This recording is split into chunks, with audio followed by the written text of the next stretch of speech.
Bonjour, aujourd'hui nous allons continuer la leçon qu'on a déjà commencée, c'est le sujet du verbe. Alors, tout d'abord, un petit rappel, c'est quoi un sujet? Qu'est-ce qu'un sujet?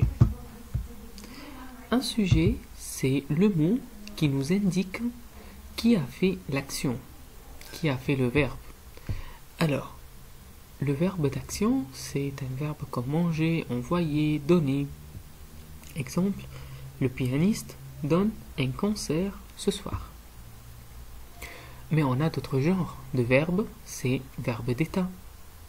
Exemple, il est très concentré. Le sujet ici, c'est il, du verbe être. Verbe d'état, c'est comme les verbes qui expliquent l'état d'une personne. Être, sembler. Alors, maintenant, comment on peut identifier le sujet? On a toujours la question magique qui? Qui ou qui est-ce qui?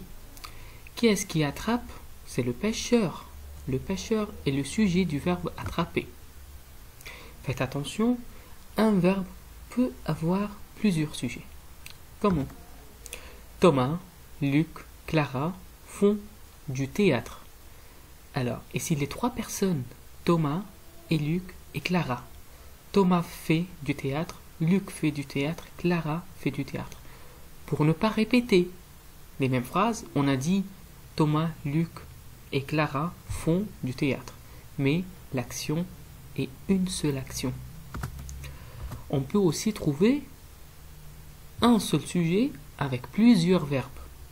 Sophie joue du violon. Sophie, c'est le sujet.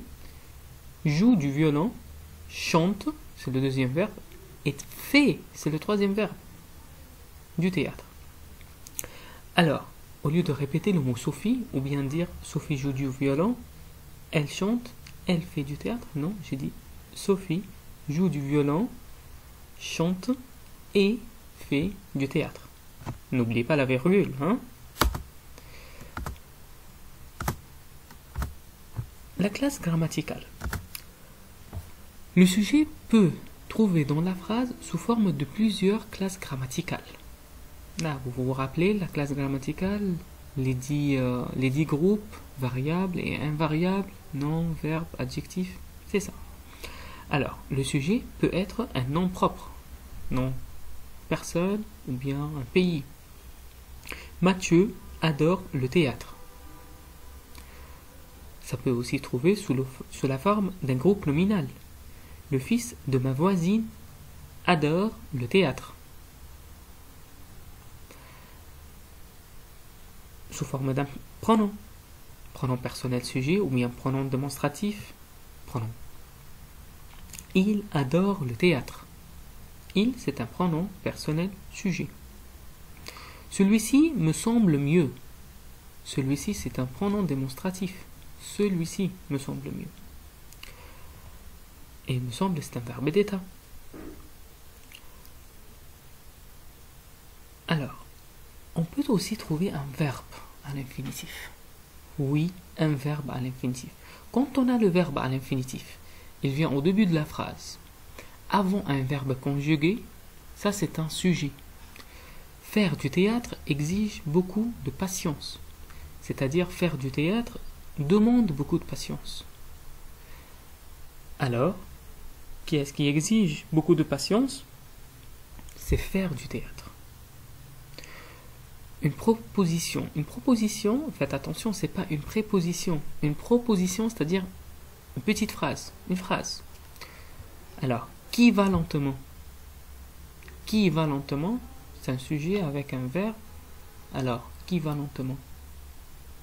Va sûrement. Alors, qui va sûrement? Qui va lentement? Alors, on va en parler après de la proposition.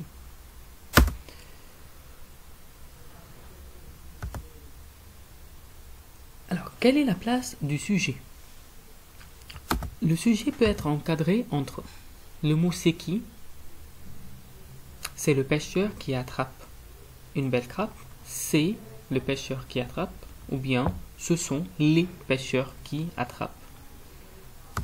Ça peut être avant le verbe, et là c'est le cas général qu'on trouve toujours dans toutes les phrases.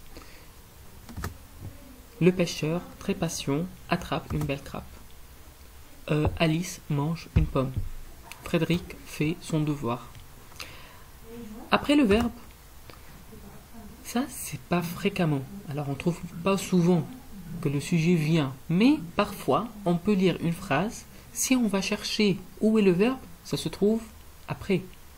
On va chercher le sujet, ça se trouve après le verbe. Comme par exemple les phrases interrogatives. Attrapez-vous des crabes? Attraper c'est le verbe, vous et le verbe vient après.